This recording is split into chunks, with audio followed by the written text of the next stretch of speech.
So, wala magsasalita. Nakatutok lang. Okay. So, anong nararamdaman mo ngayon? Nagugutom ka na naman. Oo, kasi nga magji-gym na ako, di ba, next week. So, ito doon na natin ang bonggang lubos-lubusin na natin. Yes. So, saan ka nag-crave? Ikikrave ako ng bonggang steak. Alam mo kinginat sa Don Antonio last time. Oo. So, yun. So, puntahan natin yun. And, malapit lang doon yung bahay ni G na friend natin. And So, bisitahin? Oo, nagkaya sila ng inuman. May pa-black label daw dun sa valor nila. Malapit lang. So, nakakaya naman makidinner sa kanila.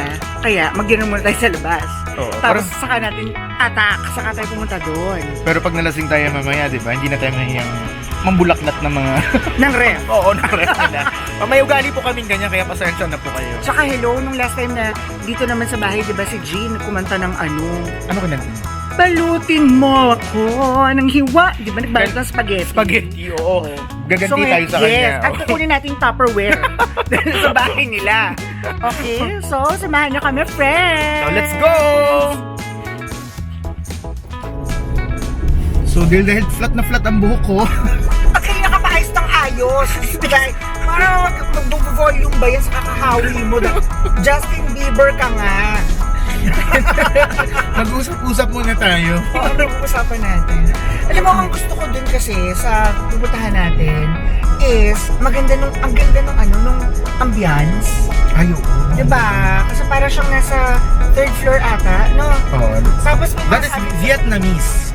Hindi ba? Hindi. Hindi ba? At Vietnamese steak. Steak. Vietnamese yung katabi pala niya. Sorry. Oo, tapos maganda nga yung ambience ng lugar. Tapos, in fairness naman, masarap yung steak. Pero, syempre hindi naman siya yung ganun ka-expensive na kagaya ng mga nasa 5-star hotel na Oo. steak na nagpa 5,000, 7,000 din. Alam mo yun? Magkano ba yun doon? Affordable. Siguro nasa mga, I think 1,000 ata or 800, parang ganun. Okay, let's try Yung again. isang steak nila. Ano Pero, nakaraan kasi hindi yun yung in-order ko eh. ano ba in-order mo? Daing silog ang in-order mo. O dahil silo. Pero masarap din ah. Daing ba yun? Oo Oo, nga. diba daing Tama. silog in-order mo doon. Pero yun nga, so, in fairness, diverse ang kanilang menu. Pero may daing silog, tapos may porterhouse, diba? So nalove mo, pabalikan natin ngayon. I-share natin sa kanila, di ba? Malay mo malapit sila doon sa area, di ba? Oo, sa Don Antonio, Quezon City. Quezon City. Papasok ka lang doon. Hindi siya doon sa side ng Everest, kabilang side. Sa may Don Antonio Heights. Sa, ano ba? The Rock, yung building. Hindi ko alam, pero ikaw nakakaalam. Yun. Nakalimutan ko na So, yun nga. So, i-check out natin yun. Ayan. So excited Ikaw, na. ano bang bet mo doon? Titingnan ko mamaya kung anong masarap doon. Uy, may anytime fitness din doon Talaga ba? So, di ba yung enrollan mo, kahit saan ka pwede? Passport, oo, Yes. kahit saan pwede. Tsaka sabi sa akin ni Bernard, yung coach ko, kasi yung coach ko sa gym before, inipat na siya ng anytime fitness branch. Dito siya sa may, yun nga sa Don Antonio, sa Holy Spirit. Sabi niya, ang dami-dami ng artista doon sa The Rock. See. Oo. Kaso, syempre, ang gusto ko naman sana, di ko sabihin ko maraming artista, maraming tao. Correct. Diba? Oo. Tsaka mas maganda yung sayo kasi mas malapit sa bahay mo.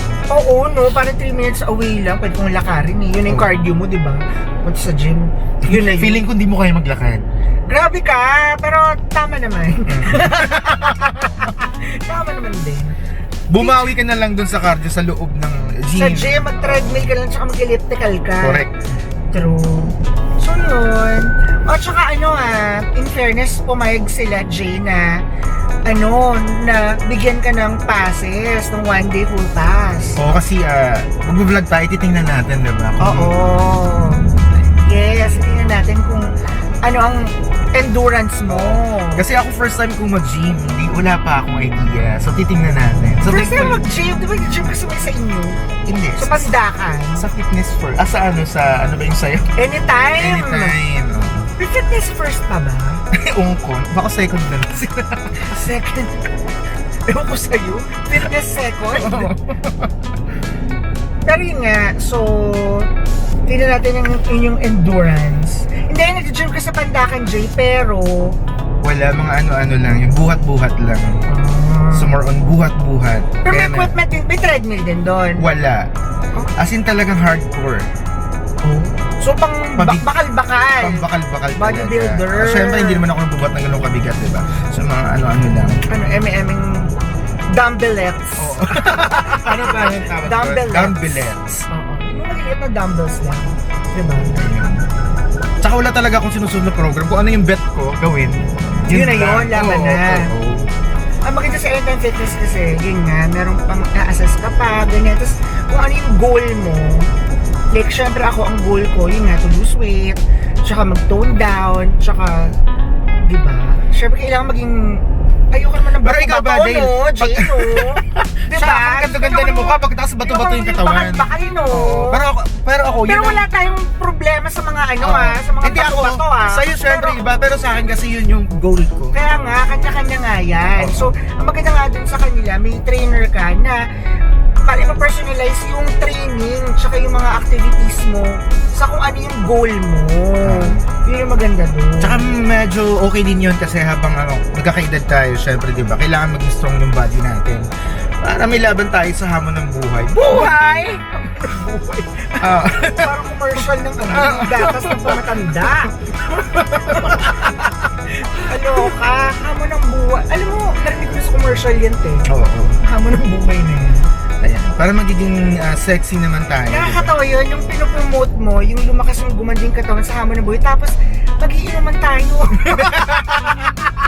Kaya nga lifestyle eh. Ito yung lifestyle namin, diba? So, wala tayong magagawa dyan. Ang importante, happy tayo sa mga pinagkagawa natin sa buhay at wala tayong inaapakang tao. Hindi, tsaka Jay, imagine mo kung umiinom ka na nga, hindi ka pa nag-gym. Oo. So, paano? Ano na mangyayari? At least so kahit pa paano, bumalanse naman. Oo. Diba? So yun. So, yun. Anong orderin mo doon? Itingnan ko kung ano yung mas mahal. Yun ang ordering.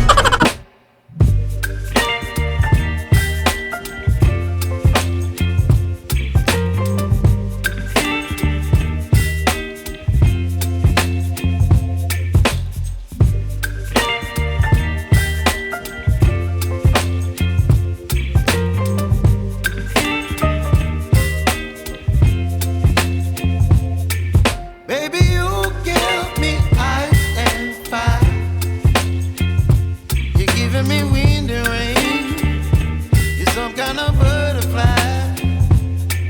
Baby, you give me midnight.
May reveal?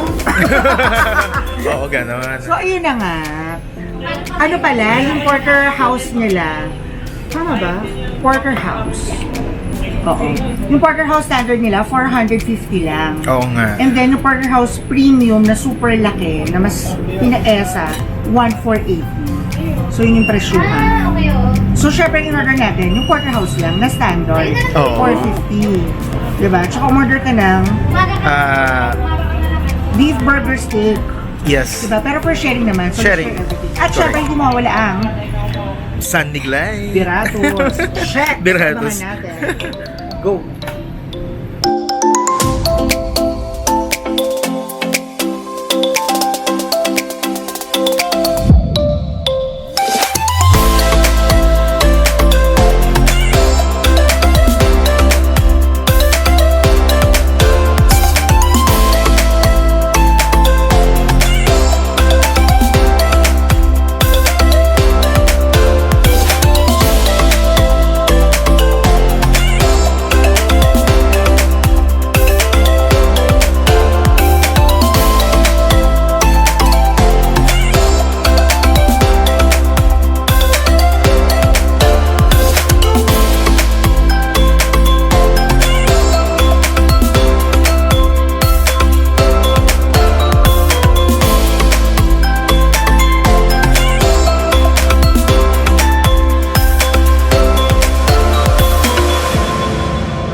sarap, Jay. Grabe.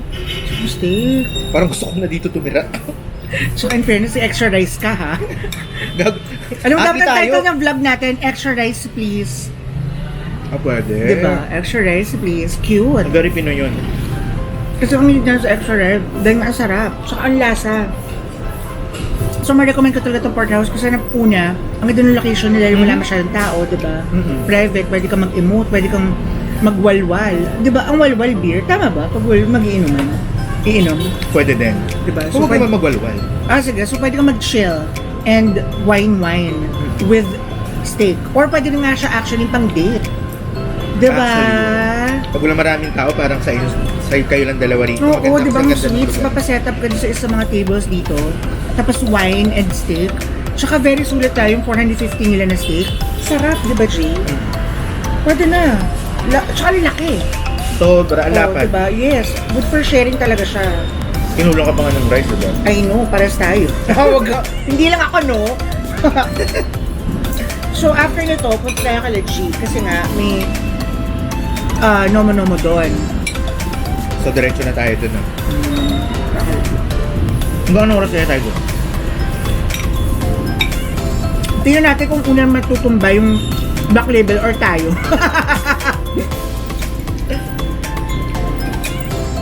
Pero highly recommended, no? Ang sarap, di ba? Hindi mga tipong restaurant na tago, di ba, Jay? Saka sobrang fresh ng mga Ingredients. ingredients. Correct. Malalasahan mo talaga. Pati yung burger steak nila, di ba? Yung, Ay, grabe. di ba? Una nga natin naubos eh. Yung beef, di ba? Beef kung beef, di ba? Kaya kung malapit kayo dito sa Don Antonio, sa Quezon City, nasa third floor ito ng The Rock. The Rock. Ayan. Tsaka may Facebook page sila, so follow nyo na lang. Oh. Follow nyo na lang. Katabi din Get silang friends. Fitness First, diba? Kabila. Sa baba may Starbucks. Okay. Harap ng Robinson's Supermarket. Pag after nyo kumain, gusto mo kape-kape, diba? Pero Starbucks. sa- Correct.